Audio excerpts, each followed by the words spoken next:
Now, it might not be that shocking to see a bear climbing around in a tree, but you might be surprised to find out that that tree is right here in Massachusetts.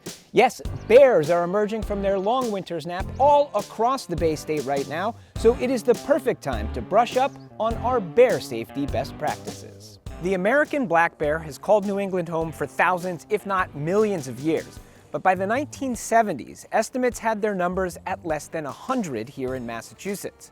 Now, there are 4,000 to 5,000 of them, and in March and April, they all have the same thing on their minds. Bears are driven to find food. They haven't eaten anything for 4 to 5 months, so they're extremely hungry. In early spring, nature's best offering is something called skunk cabbage, which is about as good as it sounds. But as bears push further east into Massachusetts and into more populated places, they are increasingly finding an alternative, the human backyard.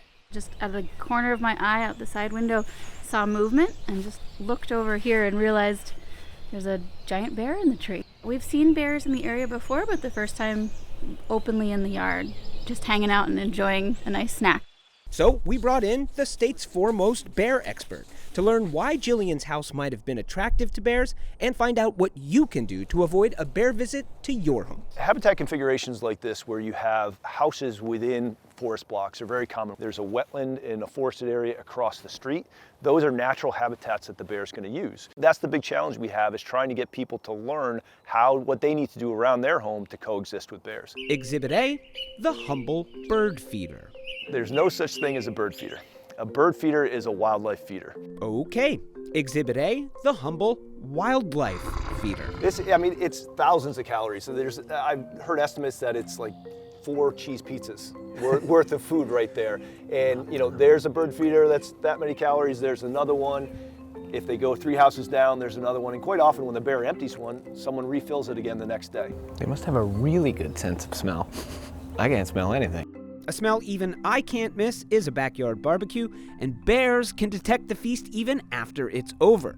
Grease traps and dirty grill grates can bring out the beast.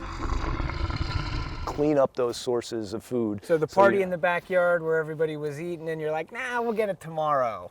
You may have a visitor overnight. Backyard chicken coops have become increasingly common in recent years, providing bears with yet another place to go looking for a meal.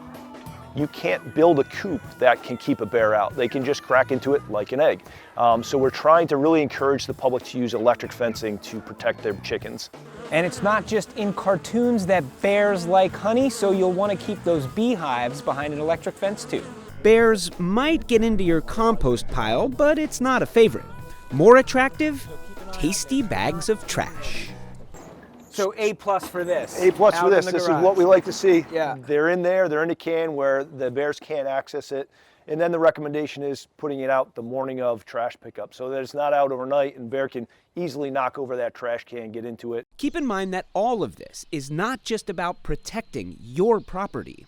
If bears learn to try to find food around their homes, it often ends up badly for the animal. People will often tell us, like, I don't mind having the bear in my yard or at my bird feeder. But that same bear that's now learned to find food in your yard goes across town and breaks into someone's chicken coop and the person shoots it. Of course, despite our best efforts, a bear encounter is always a possibility. Now, in general, bears are not naturally aggressive towards humans, but it's important to remember that they are a large and powerful animal, and so you want to respect that. You don't want to try to get closer to get a better picture or get a selfie or what have you. Enjoy the sighting, but do it from a distance. I was definitely having a conversation through the glass with the bear. What were you saying to him? I think along the lines of, good morning, hope you're enjoying your breakfast. Do you kind of hope he comes back at some point? There's just between certainly you and me. between you and I, Yeah. yeah, absolutely, yes. I would too. If you like wildlife, check out this video where we answer the burning question, do birds have a sense of smell? Nailed it. Perfect. Cut it, print it,